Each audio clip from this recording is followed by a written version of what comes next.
Now to the keynote talk by Dr. Subba Rao. When we conceived this session, I was the most excited to hear Subba Rao. But before we get him on the podium, I would like to invite Mr. Bala Subramaniam. Bala sir has been the MD and CEO for Aditya Birla AMC and has been with the organization since 1994. He brings with him over 26 years of experience in the mutual fund industry as a portfolio manager, both of fixed income and equities. He manages the domestic mutual fund assets, also oversees the global mandates through his subsidiaries in Singapore and Dubai, and also handles AIFs, real estate, and PMS funds. Bala sir is closely associated with industry bodies such as MFI and SEBI.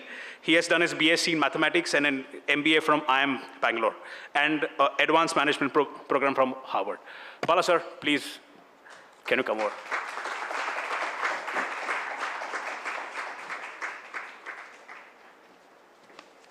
Thank you.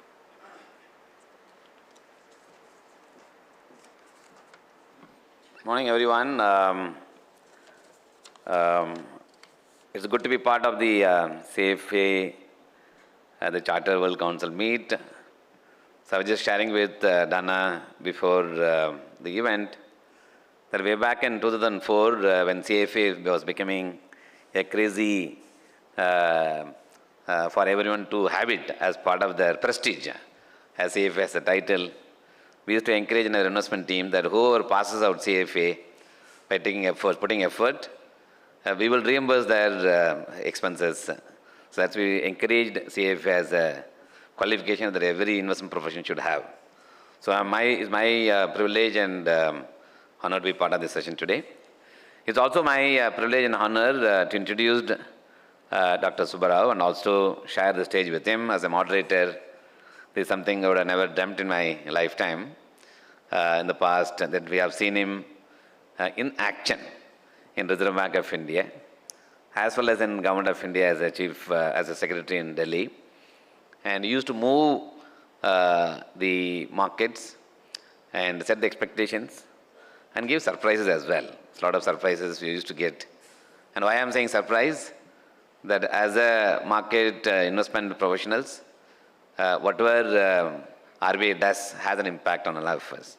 So it's my privilege to introduce to Dr. Subba Rao, who served as the governor of Reserve Bank of India for 5 years, 2008 and 2013, when Bernanke was the governor in Fed governor in US, and prior to that as a finance secretary for Government of India for 2007-2008, and also part of the Prime Minister Economic Advisory Council under Manmohan Singh in the past, and joined the Indian Administrative Services in 1972, topping the highly competitive civil service exams, which of course most of the Indians would prefer to that, but it is tough to crack that, and he come from that background, studied in physics in Indian Institute of Technology, Kharagpur, and went to graduate school at Ohio University, and also of course got his MS in economics from MIT.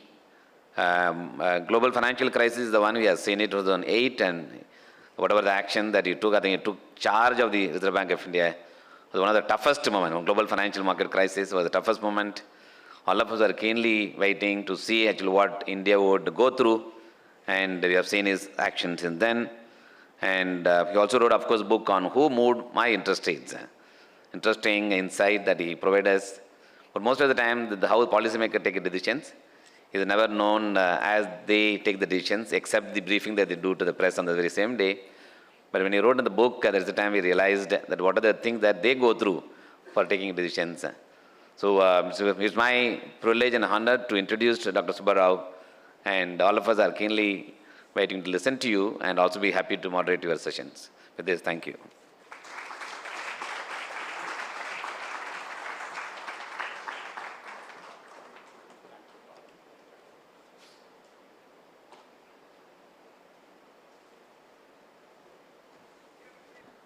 Good morning. It's wonderful to be here, to be speaking to so many smart, energetic, enthusiastic, knowledgeable professionals. Believe me, I'm quite nervous because I left the Reserve Bank 10 years ago. I don't know how I'm going to add value. So let me start from where Raj left, which is we're in January 2024 now. Throw your mind back to 1 year ago, January 2023. What were economists predicting? They were predicting that there'll be a recession in the US and in Europe. They were predicting that China will rebound very strongly after they lifted the lockdown. They were predicting that a number of developing countries will crumble under the weight of debt. Today, in January 2024, we know that there's no recession, at least not yet. China, instead of rebounding, is actually slowing. Developing countries are doing okay. They have not crumbled under the weight of debt. The reason I'm telling you that is that economists are very bad at predicting. As they say, astrology was invented to make economics look respectable. And the reason I'm telling you that also is because the organizers of this conference asked me to predict what's going to happen in the next 1 year and in the next 5 years. I said I will do no such thing. Instead, what I will do is to think with you along some of the big questions that will confront Indian economy over the next 1 year, next 5 years, perhaps over the next 10 years. And I'm talking about will the elephant start dancing? Because India is actually usually likened to an elephant. China is the dragon, the East Asian countries are tigers, India is the elephant. The reason is that an elephant is a heavy animal, a strong animal, doesn't often dance, but when it starts dancing, it cannot be stopped. So the question is, have we started the dance, and is it going to continue dancing? And I'm going to think through, I've listed 10 questions. I don't believe I'll have the time to go through all the 10 questions, but I will do what I can over the next half an hour, and then we can take some in the Q&A. So the first question is, India moved from being the 10th largest to the 5th largest economy over the last 10 years. What does it mean? With a nominal GDP of $3.7 trillion, we are today the 5th largest economy in the world, behind the US, China, Japan, and Germany. We heard the Prime Minister say 2 days ago, and he said it before, that we're going to be the 3rd largest economy very soon, maybe in the next 2-3 years. That may be cause for cheer, but not for celebration. Why? Because we're also a very poor country. With a per capita income of $2,700, we are one of the poorest countries in the world. On a per capita income basis, we rank number 139 in the world. We are the poorest country among BRICS. We're the poorest in the G20. And by some estimates, we have more poor people in the country than the entire continent of Africa. So why are we a large economy and still poor? Simply because we have 1.4 billion people. People are a factor of production.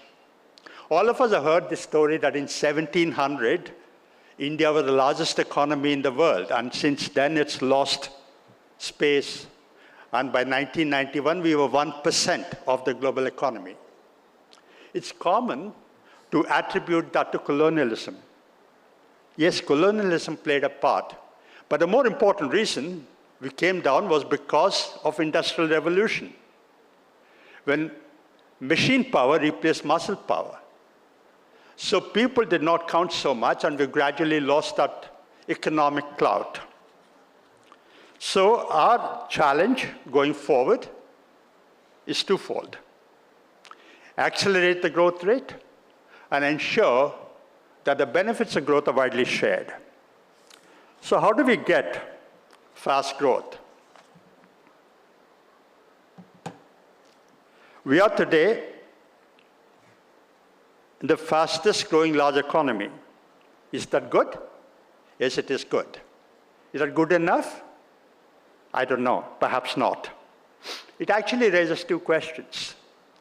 Is 7% growth that we are clocking this year, and maybe 6.5 to 7% that we are expected to clock over the next 5 years, is that sufficient? The Prime Minister also said by the time of the centenary of the independence, we should be a developed country. By IMF reckoning, a developed country must have a per capita income of about 27,000 US dollars. There are some estimates that we must grow at 7.6% continuously over the next 23 years to become a developed country. Compare that with China. In 1990, China and India were at the same place. And then China took off, and India just lumbered along. Today, China is the second largest economy in the world. China's GDP is 5 times India's. China's per capita GDP is slightly more than 5 times India's. China is the largest trading nation, largest manufacturing nation in the country. India's share in global trade, global manufacturing is in single digits. China is a middle-income country trying to get into high income. India is on the border of becoming a middle-income country and trying to move up the ladder. So that's the first question. The second question is, what's the quality of that growth? There are two disturbing trends about our growth. One, as Dana pointed out just now, is inequality. According to the World Inequality Report, India is one of the most unequal countries in the world. Later in my remarks, I will say why that is a negative trend. And unemployment. We don't have accurate unemployment numbers, but unemployment is anywhere from 8 to 10%. And youth unemployment, very disturbingly, is as high as 40%. So that is morally wrong, socially corrosive, and bad economics. That takes me to another question, which played out much of 2023, because in 2023, we surpassed China to become the largest, most populous country on the planet. There was a lot of commentary about why that's a good thing.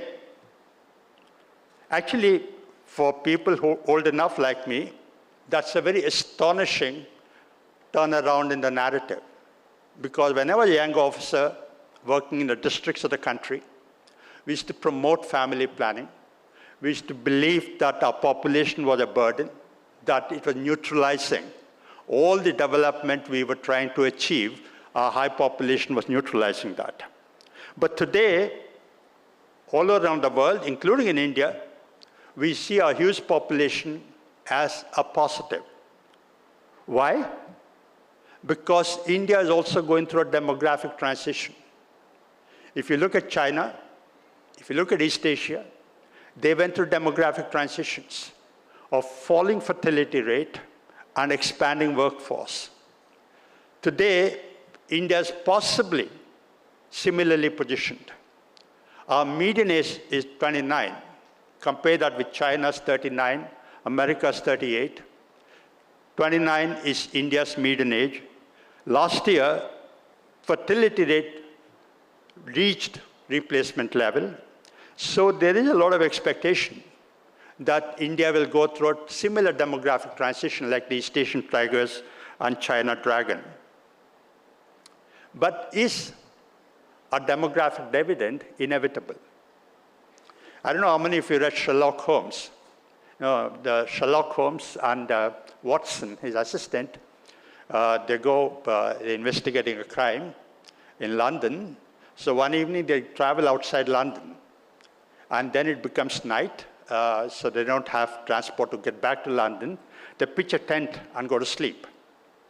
In the middle of the night, Holmes gets up and he shakes Watson. Watson, get up, get up. And Watson, he gets up, he opens his eyes, and I say, why do you wake me up? He said, what do you see? Oh, I thank you for waking me up. I see the clear blue sky. London, there's always fog. We never see a sky like this. Then he shakes me further. What else do you see?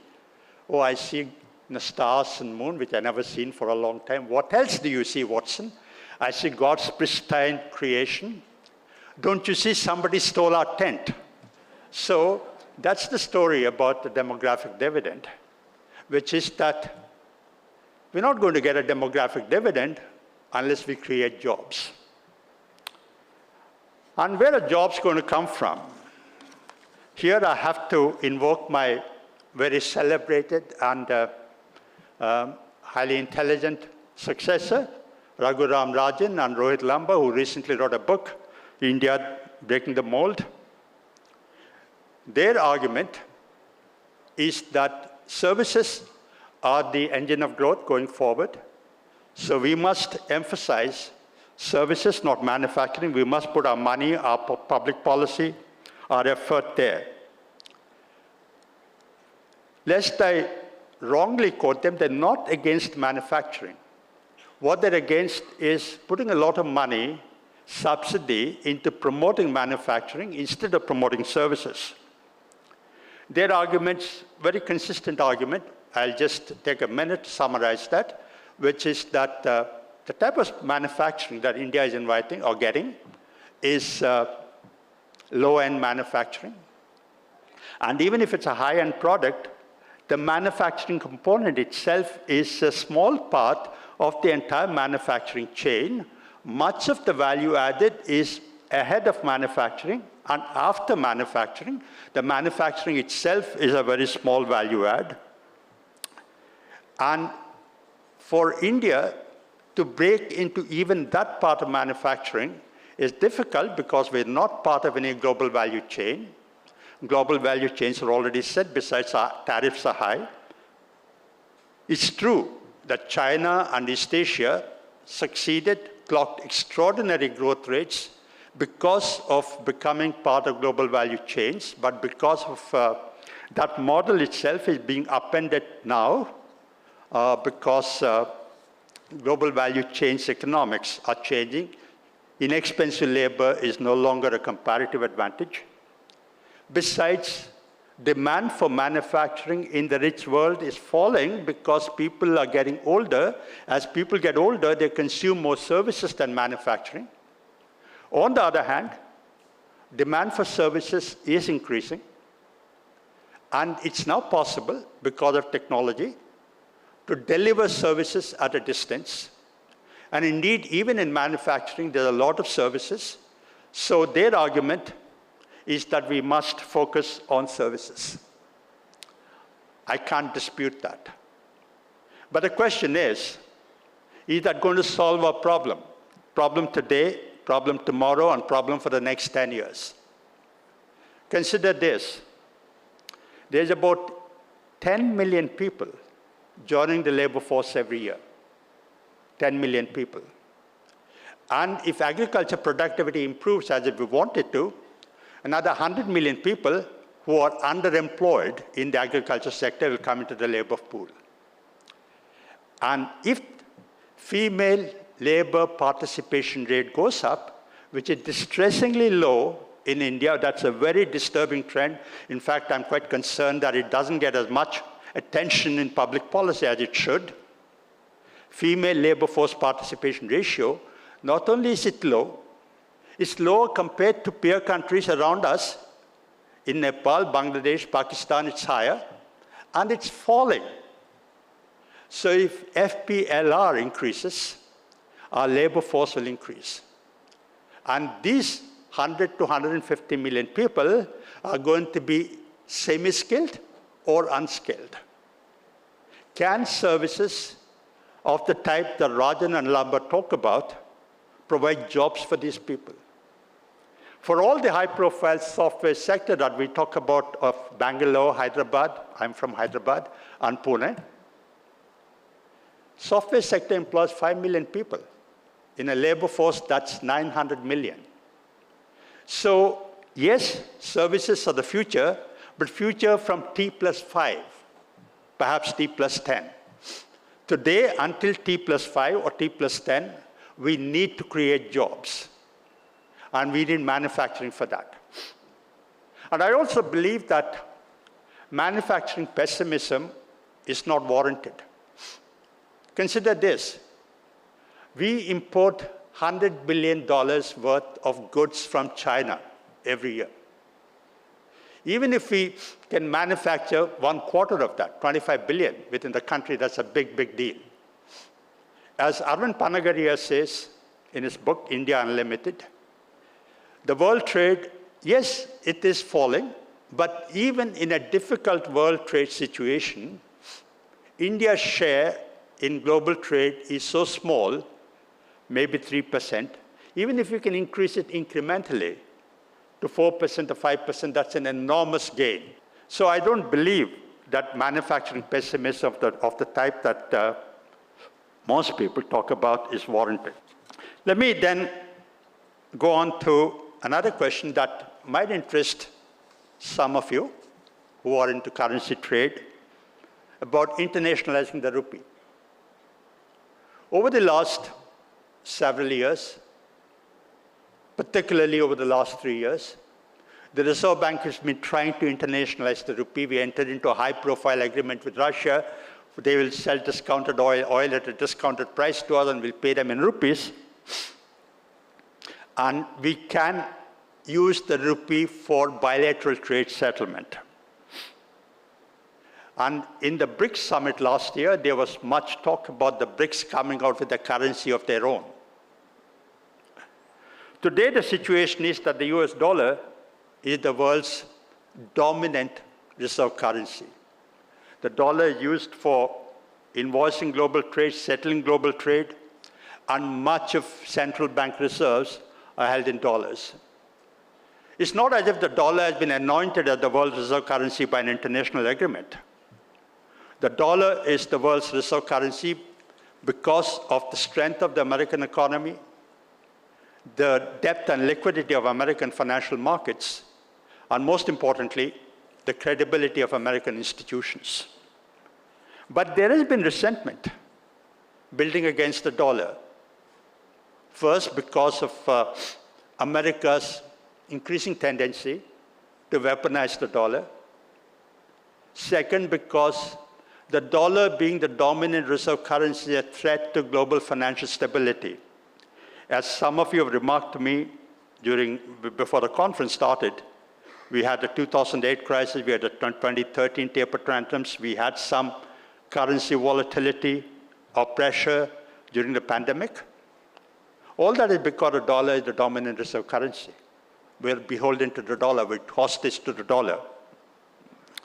And the third reason is the exorbitant privilege that America enjoys because the dollar is the world's reserve currency. There is a cost that all of us incur by working with dollars. There has been a lot of effort to replace the dollar. In fact, when France was the chair of G20, I think in 2011, President Sarkozy appointed a committee to try and see if euro can replace the dollar. That committee worked for about 6 months and then it collapsed. The reason? The Eurozone sovereign debt crisis came and completely dissolved the idea of the euro replacing the dollar. The yuan has not been able to replace the dollar, and I don't believe the Chinese really want to replace the dollar. What they want to do is internationalize the yuan. They joined the SDR to give it respectability, to give it credibility, but I don't believe that they want it to be a reserve currency. So today, we are all hostage to the dollar, but is it possible for the rupee to be internationalized? For the rupee to be internationalized, for our bilateral trade partners to be willing to trade in dollars, the trade must be roughly balanced. If it's not balanced, what will happen is that our trading partner will accumulate rupees, and what will they do with that? Eventually, we'll come to a point where that's got to be settled, and that probably will be settled through the dollar, and increasingly, possibly through the yuan. So we are back to depending on another currency. I hope rupee internationalization will succeed, but I'm not too sanguine that it might happen over the next 5 years or until India's trade footprint expands in a big way. I believe I have another 7-8 minutes. Whoever is, I'll take another 7-8 minutes. The sixth question that I want to address is the growing burden of public debt. And in some sense, by governments at the center and states borrowing so much, are we sinning against our children? The debt to GDP ratio today is about 81%. The FRBM committee said that an acceptable safe limit for debt to GDP is 60%, 40% for the central government, 20% for the states combined. Why is a high public debt a problem? A high public debt is a problem, most importantly, because the more we borrow, the higher the interest payment. Today, I don't know how many of you look at budget numbers, I'm sure all of you do, but my regret or disappointment with all of you investment communities that you look at only central government numbers. Look at state government numbers as well and look at them combined. Interest payments are the largest component of expenditure of every government. And they're growing. And they're growing at an accelerated pace. And I'm not suggesting that we'll get into a debt trap, but we'll get into the debt pressures, and those pressures are already showing up. So, fiscal deficits, high debt to GDP ratio is inadvisable, is wrong, because it preempts other expenditure that could go into education, health, infrastructure, whatever. High public deficits are also bad, as all of you understand, because they crowd out private expenditure. They pressure inflation. And they spill over into the external sector and create balance of payments problems. Our balance of payments crisis in 1991 and our near crisis in 2013, many people attribute that crisis to me. They believe I caused it, but whatever. The reason is because of high fiscal deficits. Recently, the IMF said that if some adverse events happen, India's debt to GDP ratio could go up to as high as 100%. We saw in the media that the government of India contested that. IMF did not say that it will go up to 100%. IMF said that it is possible under an adverse scenario that it could go up to as much as 100%. But two defenses that people usually put up against our debt to GDP ratio are these. The first is we're borrowing in local currency. Yes, we are borrowing largely in local currency. That is comfort, but not too much comfort. Because even though the government is borrowing in local currency, as an economy, we are dependent on foreign capital flows. And we're going to be even more dependent as India gets into the bond index. So, foreigners vote with their feet. Many of you, I'm sure, must have read Paul Krugman's books.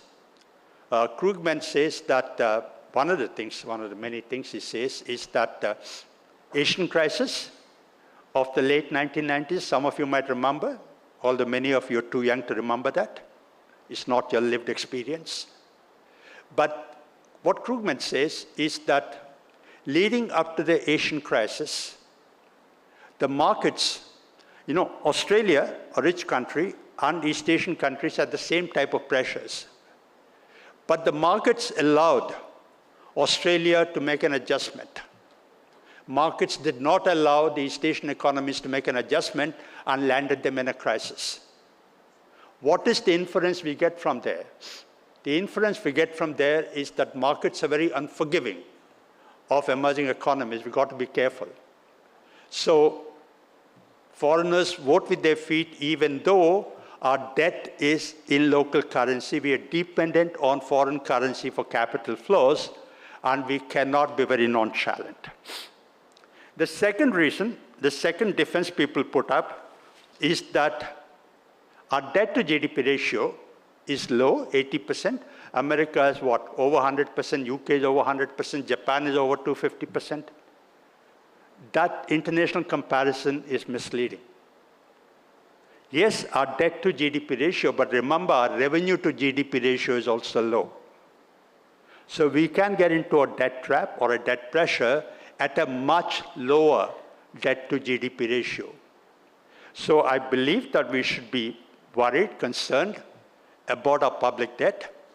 And what is even worse, and I know because I was Finance Secretary of Government of Andhra Pradesh for 6 years, Finance Secretary in Government of India, we borrow money and use it for current consumption.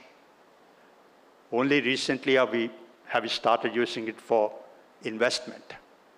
If we borrow money, but states are still borrowing and spending it for current consumption, what does it mean? It means that we're passing on the burden of repayment to our children. And nobody, and I don't think anybody, wants to sin against their children. I will skip these 7th and 8th questions. I will go to the 9th question on my list, which is, will India become a developed country by 2047? As an aspiration that the Prime Minister said, and all of us want us to be a developed country by 2047, the centenary of the independence. To become a developed country, not only should our per capita income be high, but the prosperity that we generate should be widely shared. Because if it is not widely shared, inequality will increase. When I was studying economics in the dark ages, we used to be told that growth trickles down. Now those who are studying economics know that growth trickles up. So unless there is an explicit policy intervention, inequalities widen. And India, inequalities are high already, and there is a risk, fear, concern that they might widen further. Inequalities are morally wrong, as President Obama said. They are socially corrosive, and they're bad economics. Why? Because the biggest driver of India's growth is consumption.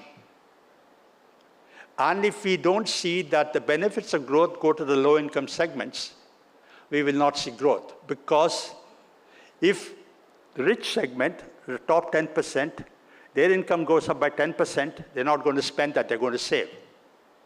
At the lower end, if people's incomes go up, they're going to spend that. And the spending will translate to consumption, production, growth, jobs, etc. We'll get onto a virtuous cycle.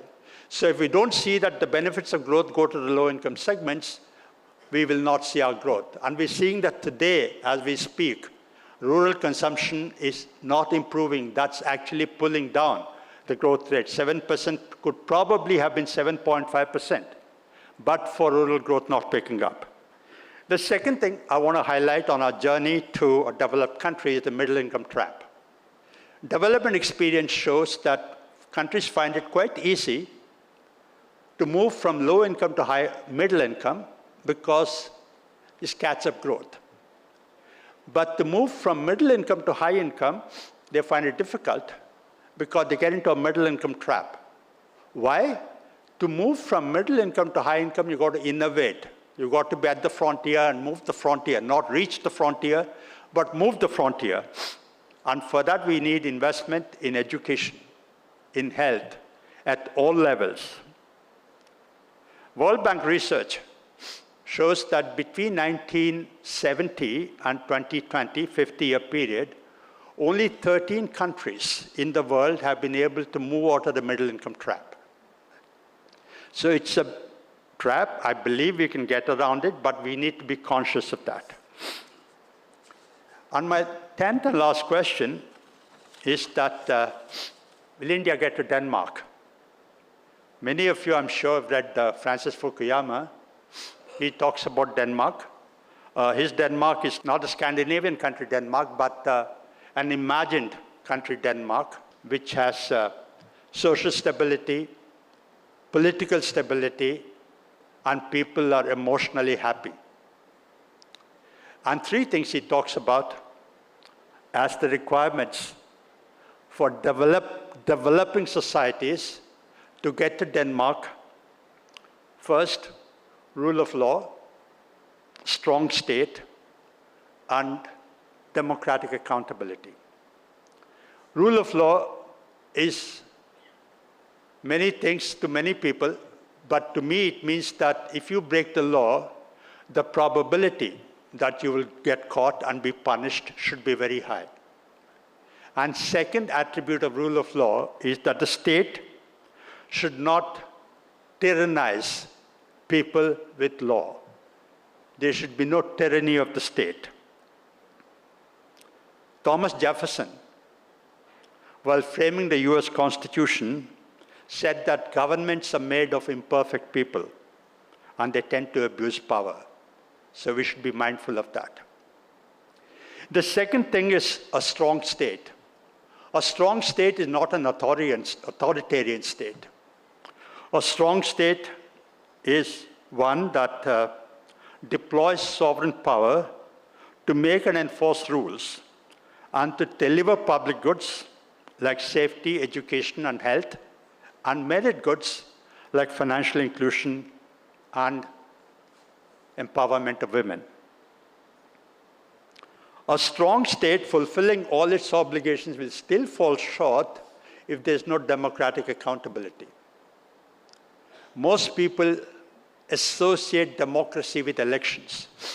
And as Dana said, and Ras perhaps said, many countries, as many as 50, are going to celebrate democracy this year. But democracy is not just about voting. There should be accountability between voting. There should be accountability every step of the way. And are we able to enforce that?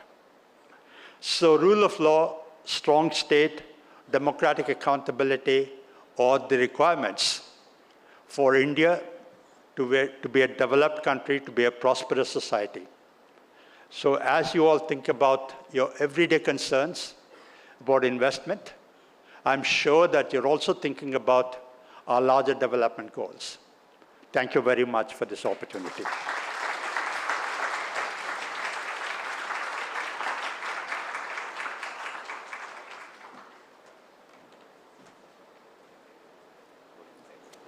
It was wonderful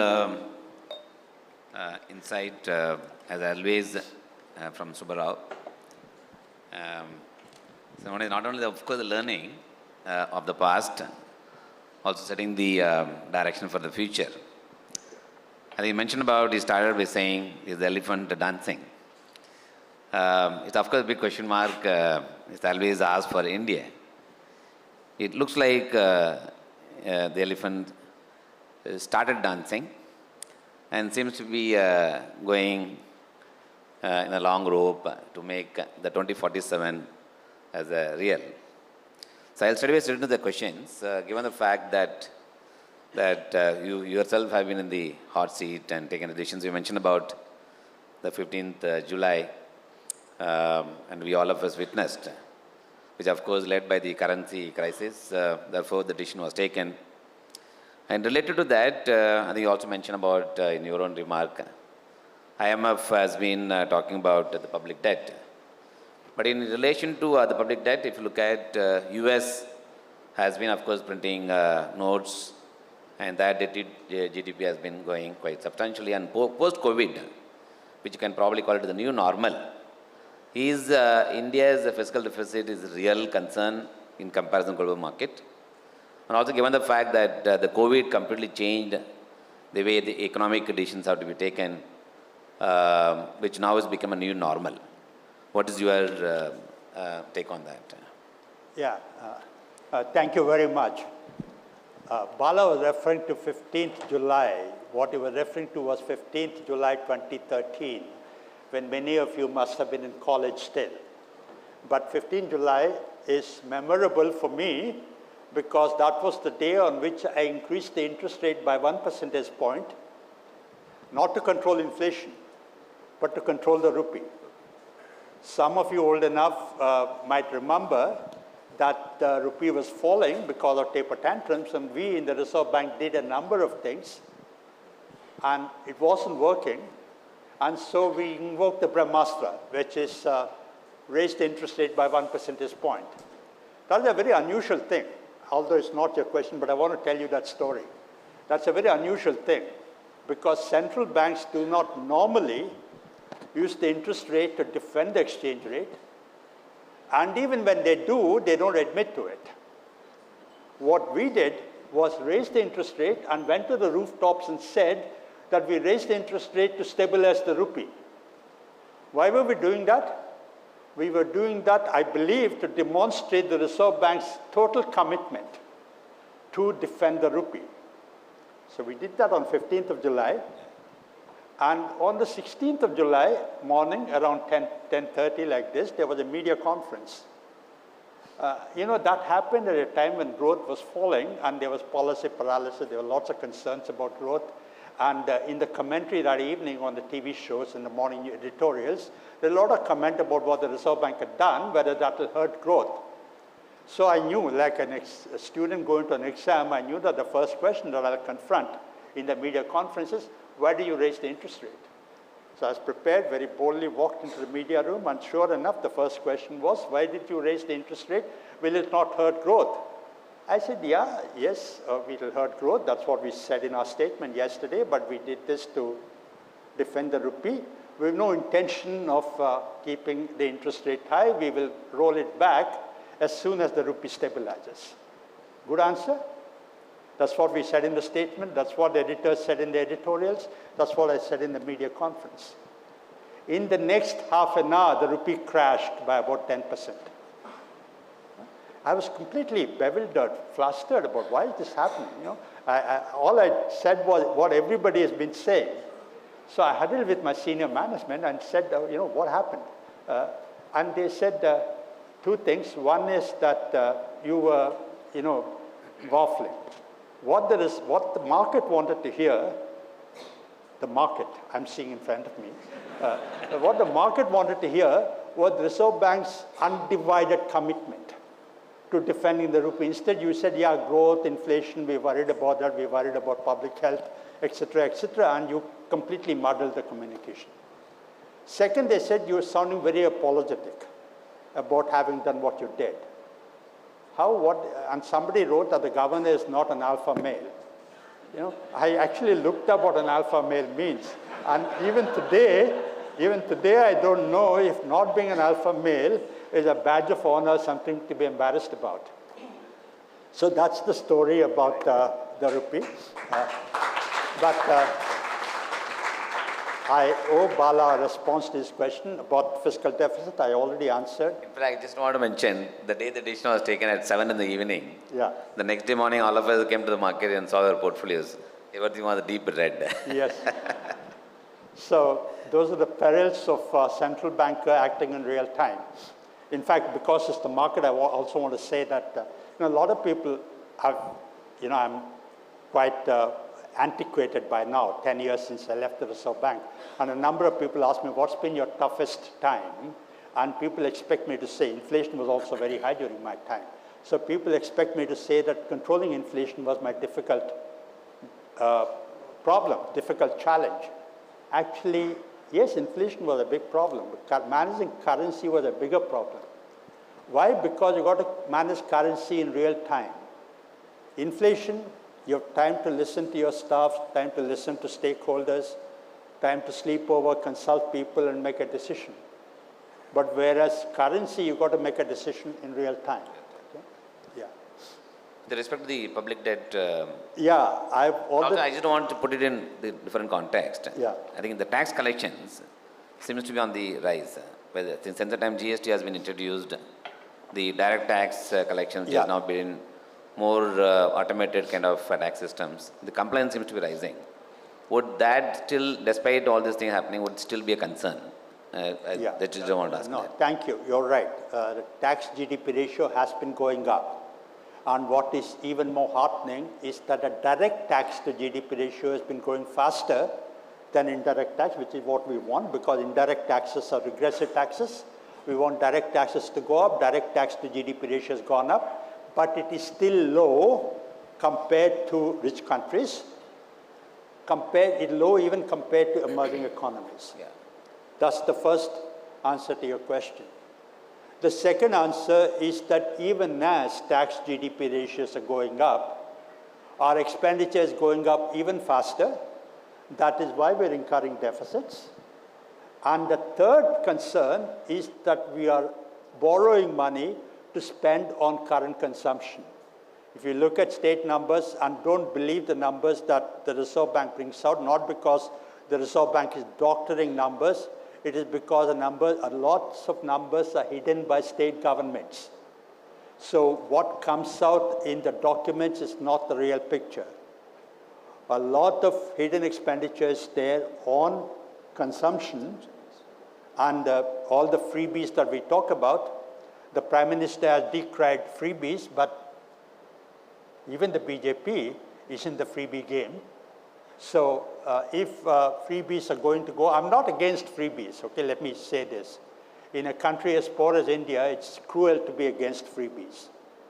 We must give some support, safety net to the vulnerable sections, but there are limits to that because freebies have a cost. Do we give transfers today or do we build productive expenditure for future growth? That's the concern.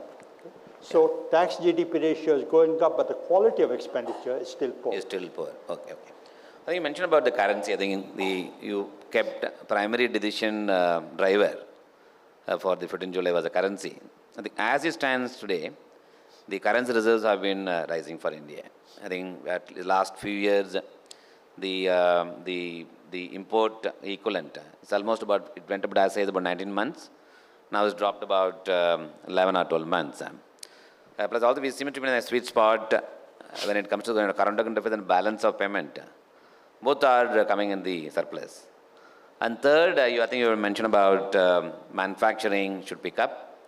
And since the time Government of India has introduced Atmanirbhar, which is produced for your consumptions in your own country, rather than producing for global market, that also seems to be reducing the overall import component of the country.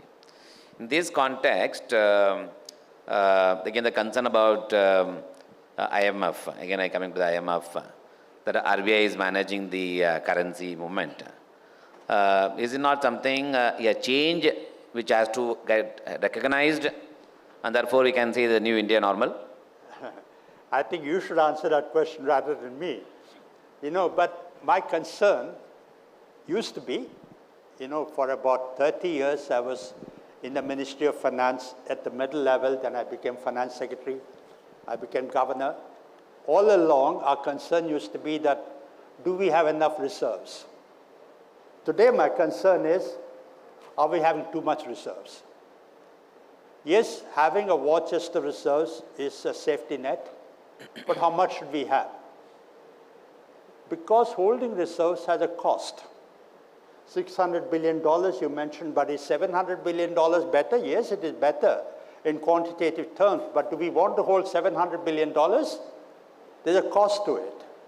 And my concern, again, I must tell you, drawing from my Reserve Bank experience, you'd refer to the IMF. The IMF recently commented that probably the Reserve Bank is over-managing the exchange rate because it moved it within a very narrow band, even as global volatility was quite high.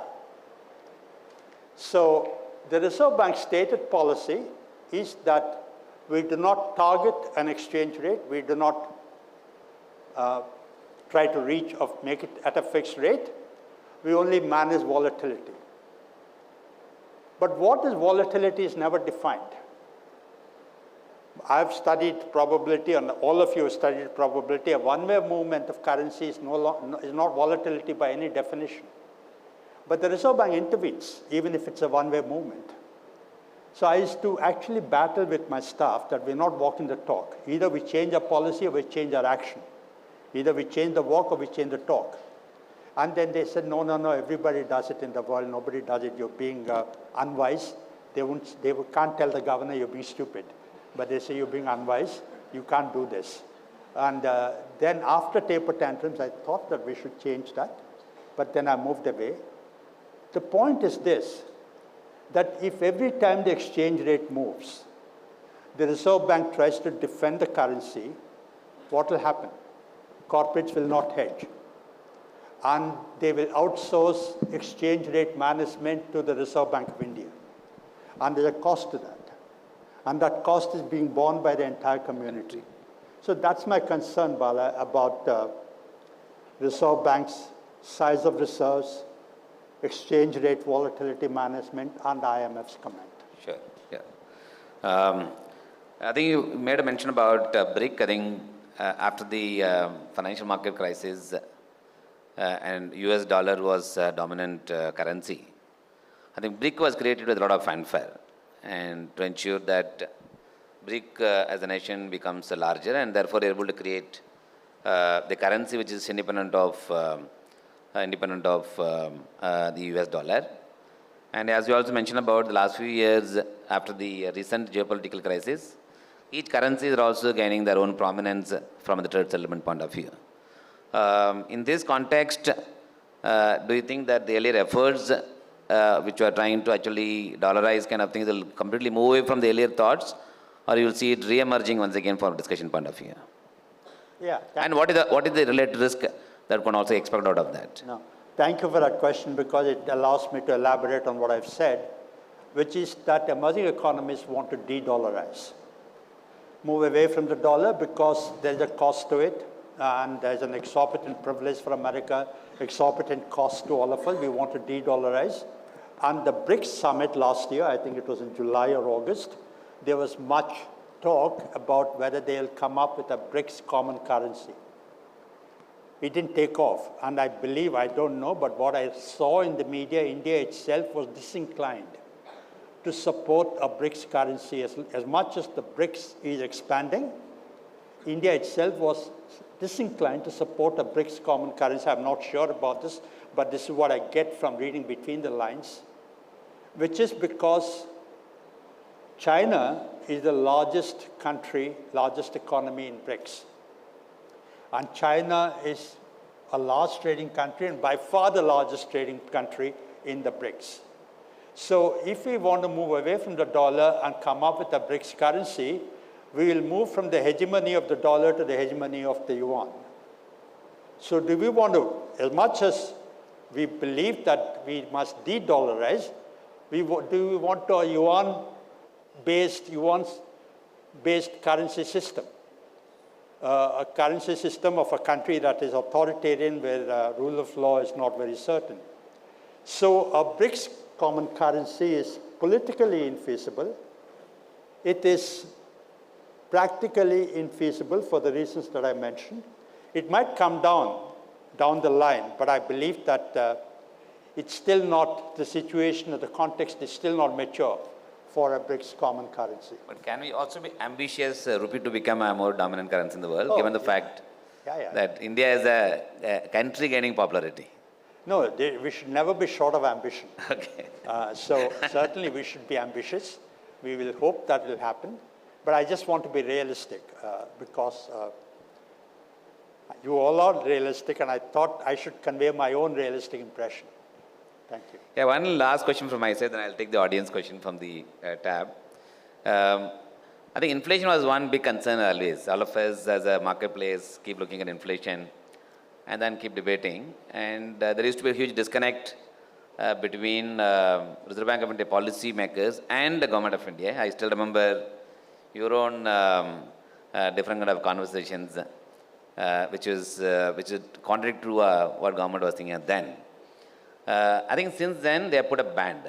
I think they put a clear band. There is a clear understanding what is the band in which the inflation should move. And if it goes beyond that, then the monetary policy authorities will be able to take decisions on their own. But do you think the current band that we have put and way I think things are moving, are we in the right direction when it comes to the question of monitoring inflation? Oh, I certainly think we are. Okay, and what you're probably referring to is the shift to inflation targeting framework. Yeah. Which happened after my time. In fact, after Raghu's time, it came during Urjit Patel's time, that we moved to an inflation targeting framework. It worked quite well, and I believe it is still working quite well because it gives credibility to RBI's formulation, and everybody can anticipate what the Reserve Bank is doing. Having said that, I still have some, not I, but many people have reservations about an inflation targeting framework. Some of the reservations have dissolved. One of the reservations I had before we went on that framework was that India is still an administered interest rate regime, in the sense the small saving interest rate is still set by the government, So the monetary policy transmission that should happen from the Reserve Bank's interest rate calibration to the market gets impeded by that. We also had a concern that India did not have a single inflation index at that time. Remember, we were going through by WPI at that time. I'm embarrassed about that, but that's the only thing we could do. Today, we have a single inflation index for the country. That's good. But one reservation, and this is a big one, that I had at that time still persists, which is that India's inflation is largely supply shock driven. And can monetary policy, which tries to manage inflation by controlling demand, is that an effective instrument? Some of you might have read yesterday's Financial Times. There is an interview by Stephanie Kelton. Stephanie Kelton was one of those modern monetary theory. Actually, I don't subscribe to that, but from what she said, I sounded quite convincing. She was talking about the Federal Reserve policy. But even if you look at the Reserve Bank of India, today, core inflation is below 4%, but headline inflation is 5.5%. And if RBI has to conform to the target, they've got to bring headline inflation down to 4%. But that headline inflation is being driven by food prices. To what extent can demand management control food prices? So that is the big remaining persisting questions about emerging economies such as India embarking or embracing inflation targeting framework. So, in fact, I just want to highlight one of the facts that since the time this inflation target was given, clearly even the government of India, whenever they see a price increase likely to be there in the food market, they do undertake import of goods well in advance to ensure that price remains stable within the band. Just taking question from the audience, I'll combine 2-3 questions. I think with respect to the fiscal, the one is the observation is the debt is being used for investing in infrastructure. Would it not lead to increase in the whole economic growth coming in, and therefore increase in employment, and therefore increase in the revenue? So should it not be seen as if it's an investment rather than spending for running the day-to-day government? And the related point is, we always take pride, India being one of the largest holder of gold in every household. And therefore, if you take the collective wealth of India's household, with respect to the gold ownership is quite high. Will it also not be act as a huge cushion and the backstop for the growing concern on debt? I want to thank whoever asked that question because it allows me to clarify. Yes, today the government is spending on public investment, building infrastructure, capital expenditure, public capex is expanding. It's the largest ever as a proportion of GDP as well as in absolute terms. I don't want to take any credit away from that. But look at the big picture. The big picture is that money is fungible. And we have a revenue deficit, which means that at the margin, we are borrowing money for consumption, okay? Because we have a revenue deficit, which means that we are borrowing money for consumption. Yes, public capex is expanding, improving, increasing, but we have a revenue deficit, which means that we are borrowing for current consumption. And more importantly, we have a primary deficit. I don't want to go into technicalities, but if you do the algebra, you will know that as long as a country has a primary deficit, it's got to maintain its growth rate above the average interest rate in order not to get into a debt trap. So we are always on the borderline. So as long as we have a revenue deficit and as long as we have a primary deficit, we are still borrowing for consumption. The quality of our expenditure needs to be improved. And if you look at whoever asked that question, presumably, I'm presuming that you're looking at Government of India numbers, but if you look at the state government numbers, the picture is even more disturbing. So that's the first answer. The second question is about owning gold. Yes, I don't know, it's not my, okay. Whoever the gold is owned by the country. Of course, there's a lot of wealth in the country. But the government must have access to that wealth. So yes, having wealth in the country is good, but even that wealth is quite low, we know, and even that wealth is unequally distributed.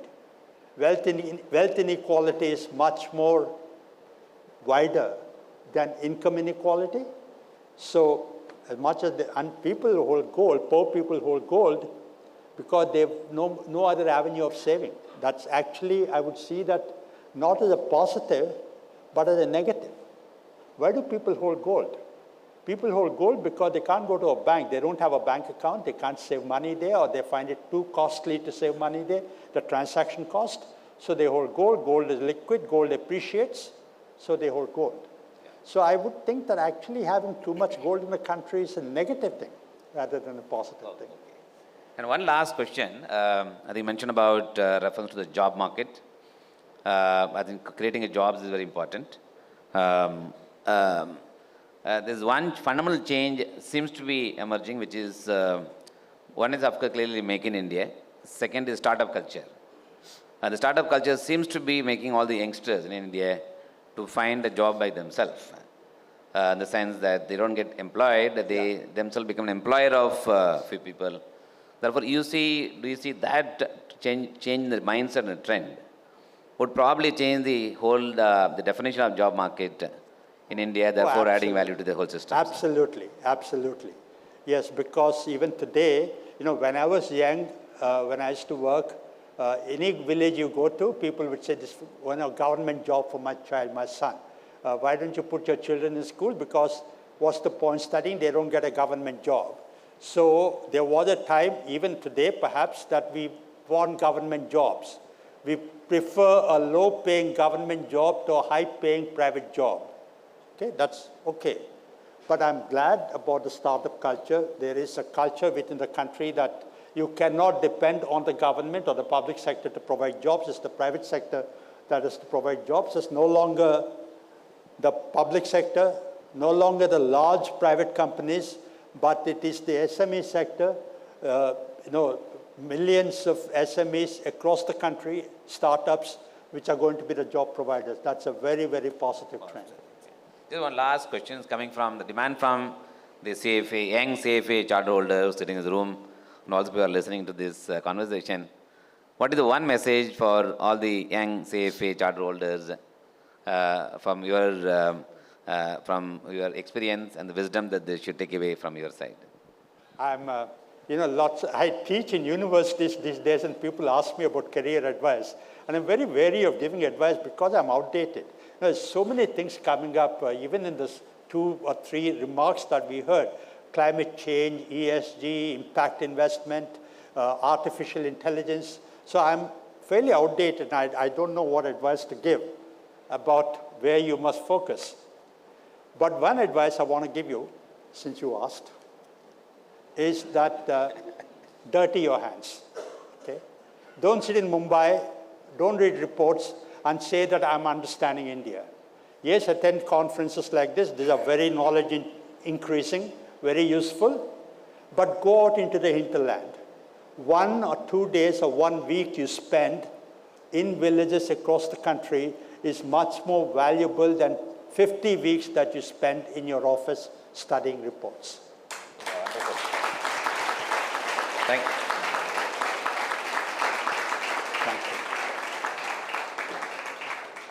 Thank you, sir, for this wonderful insight, and it was a pleasure interacting with you as always.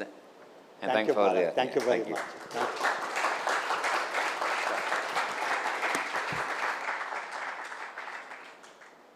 Sir, 2 minutes. Sir, if you could stay.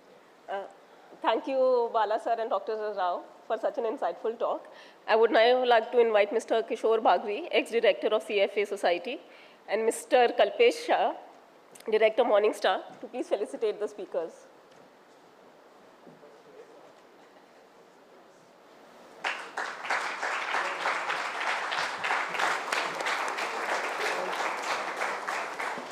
So what is inside this? This is, yeah. Thank you very much. Thank you.